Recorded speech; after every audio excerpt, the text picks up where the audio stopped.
We are in the House lounge, but apparently the speaker has it reserved for a party, so we are here instead. So apologies that we're crammed in, and thank you to the caucus for doing so. So Governor Parson just offered several solid proposals that House Democrats can get behind. In fact, Democrats have pushed many of these ideals for a very, very long time. One Democratic proposal in particular we're glad the governor mentioned is improving Missourians' access to child care services.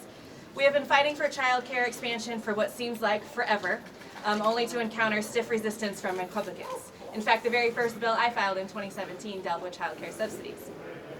So we're glad the governor understands that ensuring parents have safe and affordable child care options is vital for those parents to be able to work, provide for their families, and help grow our economy.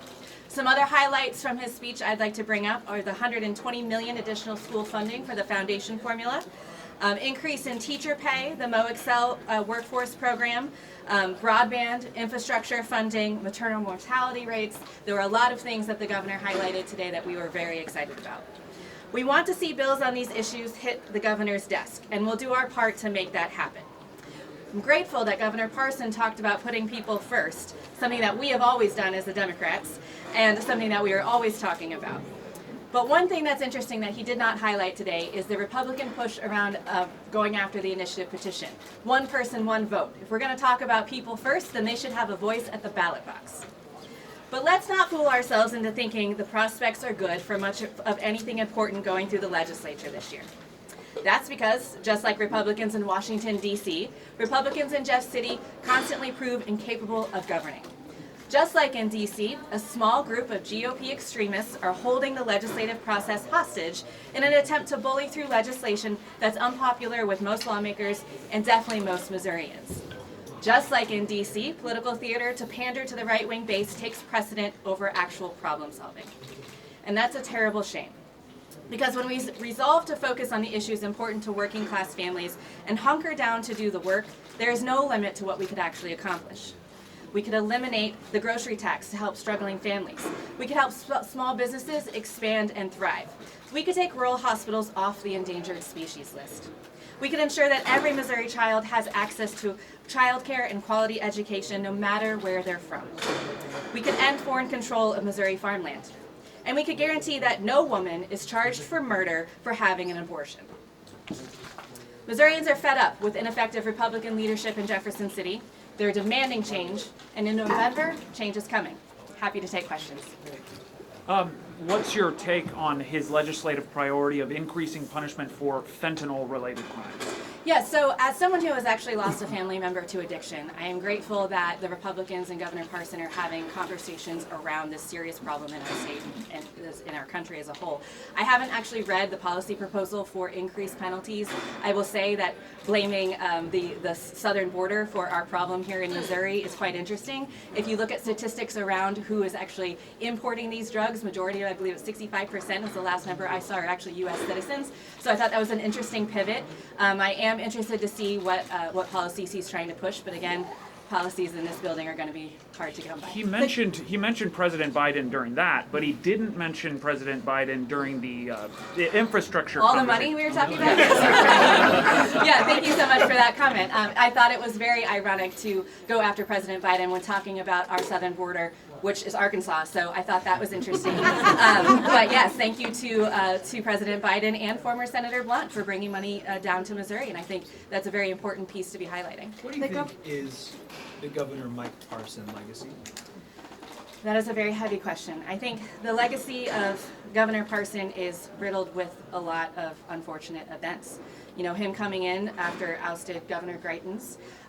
He talked about a lot of really great things that he accomplished, but we didn't talk about the DOR director that had to get fired for fumbling the Trump tax tables and charging many Missourians too much in their taxes several years ago. We didn't talk about the Department of Health director who tracked women's periods. We haven't talked about all of the people that he had to appoint one after another for various reasons and not giving people an actual voice in who's representing them. There are a lot of things that we could talk about that have not been great within this administration, but I will pivot back to say that I'm grateful that he is finally talking about things that we know Missourians are caring about. You had mentioned the extreme Republicans just a little bit ago. So are you not sold on what happened yesterday with the Senate President Pro Tem and stripping some of the members of the Freedom Caucus from their committee assignments. Sold in what way? I'm sorry. In terms of work getting done. Oh, no. So I will say that I think what Senator Rowden did was a good move. It's probably a move that should have happened several years ago. You guys have heard me say many times that last year was the least amount of public policy bills passed in Missouri's history outside of the year of COVID, and that's because of the GOP extremist gridlock that continues to happen in this building. And I think Republican leadership should have done something about this a very long time ago. Taking away parking spaces from people who are having temper tantrums is not going to do any good.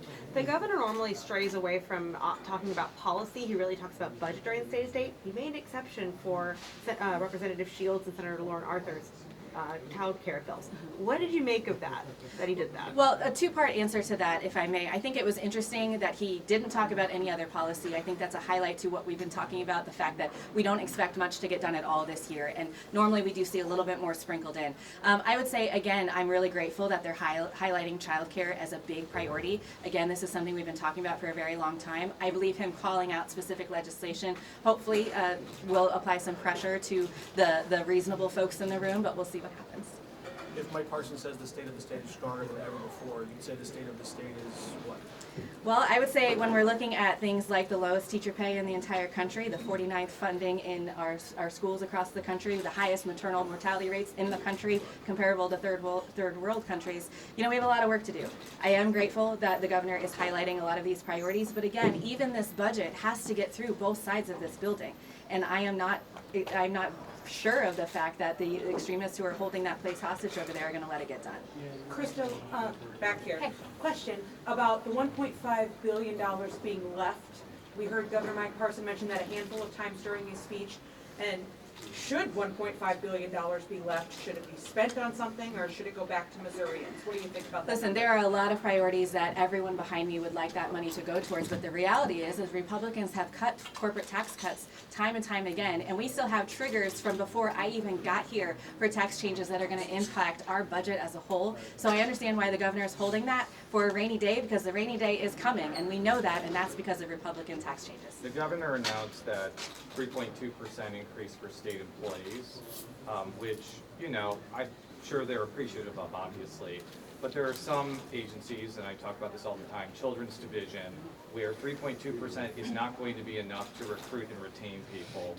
Is your caucus going to try to push for specific increases in places like Children's Division, where going up to 7, 8, 10% may be the difference between a massive staff shortage and not? Absolutely. I think it's very important that we highlight Children's Division, especially because we're literally talking about children's lives, and we know that if we are not recruiting enough staff and paying them appropriately to continue to be here, that children will die. We have seen that in our state, and that will continue unless we make it a priority. So absolutely, yes, we will be having that conversation through the Budget Committee to try to increase those wages. Last year, the Democrats stood up for the state of the state just as much as Republicans did. I watched a lot of you today, and you all stood up for education. You all stood up for educator pay, child care, and increased pay for state workers. Where do you think that this speech fell?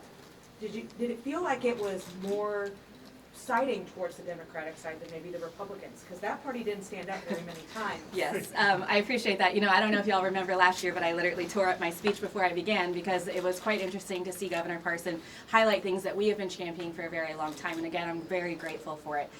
Where this speech fell flat is absolutely around women's access to reproductive health care.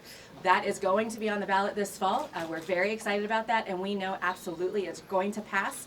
Every single poll that is out there, every corner of the state that I go to, people want this. And so to highlight that is definitely a place where we disagreed. I would add to that the conversation around tax cuts and continuing down that path based on the question I had earlier. We are all for changing taxes in Missouri, but we want those tax changes to impact every single Missourian and not just the most wealthy, not just the corporations. And what we've unfortunately seen from this administration around taxes has been giving those breaks to those corporations and the wealthy in Missouri. The governor celebrated 0 abortions. 0. I thought there was a rare limited exception for when the mother's life was in extreme risk. Is that number truly 0? I cannot fact check it, but I will say this, that while there is a, quote, exception for the life of the mother, I can tell you countless stories where I have been called directly from individuals who were going in to seek care during a miscarriage or other situations and being sent home by their doctors to bleed out at their homes until they are close to death before they will get treated.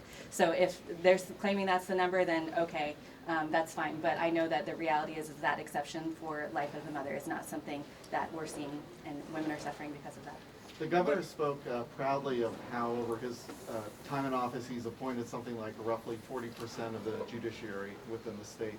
I guess as a Democrat, thinking about the long-term implications of that, does that give you pause or cause for concern? Absolutely it does. And you know, we saw the same thing under the Trump administration with record numbers of appointments as well. I think that, you know, while some of the appointments that the governor has done I've agreed with, and I know lots of our folks here have had conversations championing individuals being appointed, it absolutely is concerning. Political appointments are an interesting conversation. In Greene County, we've got the nonpartisan court plan, so I'm a big fan of that. But yes, that is a piece of concern for us.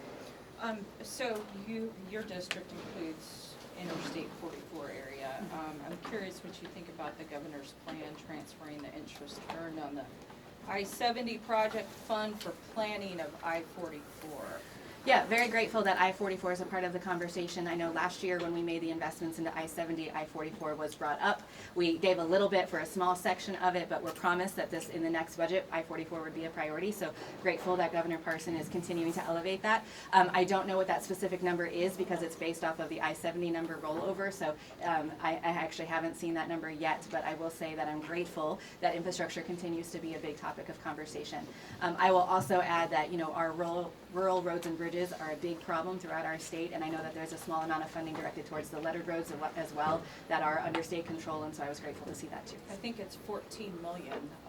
Does that go far enough for you? I don't know exactly what that number is, so I don't want to misquote that, but I will say that I know Governor Parson continues to make infrastructure a priority. And again, thank you to Biden and Senator Blunt for bringing some of that money down, and we'll see how that goes. Any other questions? Representative, Yes. are you hopeful going forward?